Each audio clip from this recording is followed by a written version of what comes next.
Friends நம்மளுக்கு பார்த்தீங்கன்னா ஒரு கால் வந்துட்டது. வீட்டுக்குள்ளே வந்து ஒரு கட்டுரின் பாம்பு இருக்குன்னு பார்த்தோன்னா நம்மளை கூப்பிட்டு வந்தாங்க. நம்மளும் பார்த்தீங்கன்னா உடனே ஸ்பாட்டுக்கு போயிட்டோம். ஸ்பாட்டுக்கு போயிட்டு பார்த்தா அந்த ரூமுக்குள்ளே தான் இருக்குது. ரூமை விட்டு வெளியே வரலன்னாங்க. இந்த ரூமை விட்டு வெளியே வரக்கூடாதுன்னு பார்த்தீங்கன்னா இவங்க வந்து யாரோ சொன்னாங்கன்ட்டு மஞ்சள் அதுக்கப்புறம் பார்த்தீங்கன்னா உப்பெல்லாம் போட்டு வச்சிருக்காங்க. எதுக்குன்னு கேட்டது பார்த்தீங்கன்னா அந்த பாம்பு வந்து வெளியே வரக்கூடாதுன்னு பார்த்தீங்கன்னா அதெல்லாம் போட்டு வச்சிருக்கோம் அப்படின்னு சொன்னாங்க. அதுக்கப்புறம் பார்த்தீங்கன்னா அந்த பாம்பை நம்ம ரெஸ்க்யூ பண்ணிட்டோம்.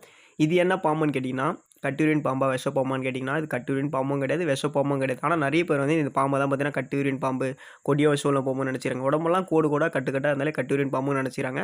ஆக்சுவலாக இந்த பாம்போட பேர் என்ன, எண்ணெய் பனையன் பாம்பு. இங்கிலீஷ் நேம் என்னன்னா பேண்டட் குக்ரி ஸ்னேக். ஃப்ரெண்ட்ஸ் இது பார்த்தீங்கன்னா ஒரு நான் வெனமஸ் ஸ்னேக்ஸ். இந்த பாம்புங்களால் ஹியூமனுக்கு எந்த ஒரு பிரச்சனையும் கிடையாது, எந்த ஒரு பாதிப்பும் கிடையாது. என்னன்னா இந்த பாம்புங்களாம் அந்த வெனம் வராது, வெனம் டீத்தும் வராது. இன்னும் சில பேர் பார்த்தீங்கன்னா இந்த பாம்பு வந்து நாகப்பாம்புன்னு கூட சொல்கிறாங்க. எதுக்கு நாகப்பாம்புன்னு சொல்கிறாங்கன்னா தலையன் வந்து கோடு கோடாக இருக்கிறதால நாமம் இருக்குது, நாமம் இருந்தாலே நாகப்பாம்பு அப்படின்னு கூட சொல்கிறாங்க. ஃப்ரெண்ட்ஸ் இந்த மாதிரி பாம்பு எதனா வந்துருச்சுன்னா அதை அடிச்சு கொண்டாதீங்க. உங்கள் நேர் பேருக்கு ஃபாரஸ்ட் கால் பண்ணிங்கன்னா அங்கே இருக்கவங்க உங்கள் வீட்டுக்குள்ள இருக்க பாம்பை பிடிச்சி எடுத்துன்னு பார்த்தீங்கன்னா இந்த மாதிரி வெளியே இட்டுருவாங்க.